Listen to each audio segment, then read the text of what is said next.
আজকে আমি কাঁটা চচ্চড়ি করবো, তাই জন্যে এই মাছের মাথাগুলো ভেজে নিচ্ছি। আমি নুন হলুদ মেখে সর্ষের তেলে ভেজে নিলাম।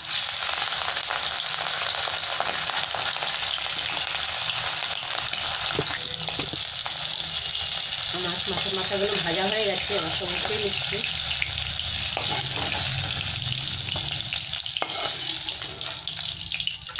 এই তেলের মধ্যেই একটু শুকনো লঙ্কা একটা আর একটা তেজপাতা ছিঁড়ে দিয়ে দিলাম।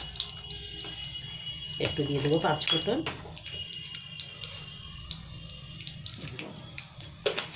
এই মশলাটা ভাজা হয়ে গেলে পেঁয়াজগুলো কেটে রেখেছি, পেঁয়াজ তুলে দেবো। এখানে 2টো পেঁয়াজ কেটে রেখেছি, এটা তুলে দিলাম।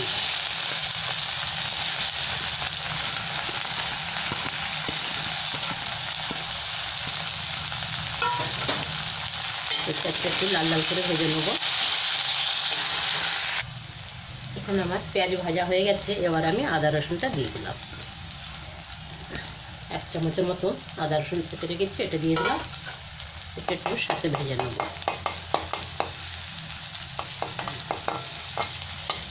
এবার আমি এক করে সব মশলাও দিয়ে দেবো। এবার আমি মশলা দিচ্ছি। এখানে হলুদ দিয়ে দিলাম। এখানে 1 চামচ লাল লঙ্কার গুঁড়ো, ঝাল ঝাল হবে তো, কাঁটা চচ্চড়ি একটু ঝাল ঝাল ভাল লাগে। একটু ধনে জিরের পাউডার দিয়ে দিচ্ছি। এই যে এখানে একটু নুনও দিয়ে দিলাম সাথে, অল্প একটু গরম মশলা।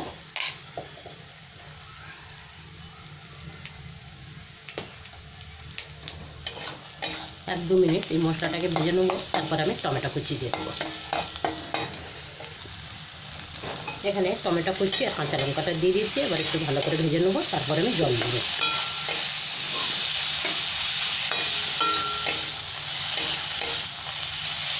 একটু ভাজি হয়েছে, টমেটোটা গলে যাবে।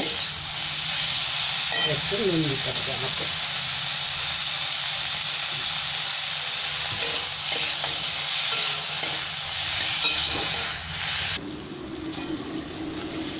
এখানে টমেটো গলে গেছে, এবার আমি গরম জল দিয়ে দিলাম।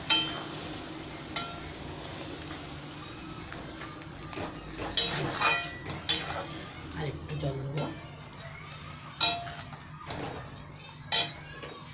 ঝোলটা একটু ফুটে গেলে মাছগুলো তুলে দেবো আমি।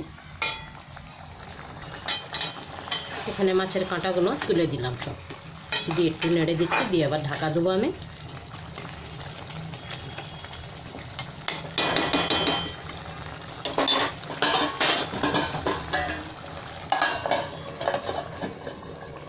গ্যাসটাকে কমিয়ে দিলাম, কেন ঝোলটা কম তো একটু ভালো করে সেদ্ধ হয়ে যাবে।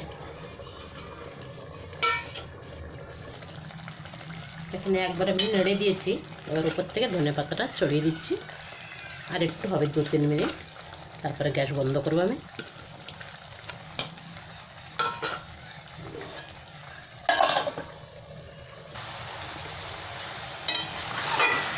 আমার কাঁটা চচ্চড়ি হয়ে গেছে, এবার আমি গ্যাসটা বন্ধ করে দিলাম।